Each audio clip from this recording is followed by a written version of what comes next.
Hello, ദുവാ madam ആണോ? ദുവാണ്. ഞാൻ ബാങ്കിൽ നിന്ന് വിളിക്കുവാണ്. കിൻഡർ ജോയ് മേടിക്കാനായിട്ടേ മേഡത്തിന് ലോൺ വേണോ? വേണം. എത്ര രൂപയാ വേണ്ടത്? 5 രൂപ. ഓക്കെ. മേഡം കുട്ടികൾക്ക് മേടിച്ചു കൊടുക്കാനാണോ? അല്ല, മേടക്ക് തിന്നാം. മേഡത്തിന്റെ ഫോൺ നമ്പർ ഒന്ന് പറയാമോ? 11 22 77 10. Okay madam. ഓക്കെ, അപ്പൊ ഞാൻ ലോൺ എടുത്തിട്ടുണ്ട്. മേഡത്തിന് കിൻഡർ ജോയ് വീട്ടിൽ വരും കേട്ടോ.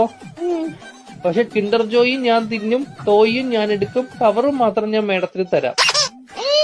അയ്യോ, അങ്ങനെ പറയരുത് മേഡം. 5 രൂപയ്ക്ക് അതേ കിട്ടത്തോളൂ. മേഡത്തിന് വേറെ കഴിക്കാൻ എന്തെങ്കിലും വേണോ ബാങ്കിൽ നിന്ന്? എന്തുവാണ് വേണം? ദോശ. ഏത് ദോശയാ വേണ്ടത് മേഡത്തിന്? ശക്കൂർ ദോശ. ചഫുള്ളാന്ന് പറഞ്ഞ ദോശ ഇല്ല മേഡം. വേണം. അങ്ങനത്തെ ദോശ ഇല്ല മേഡം. വേണം.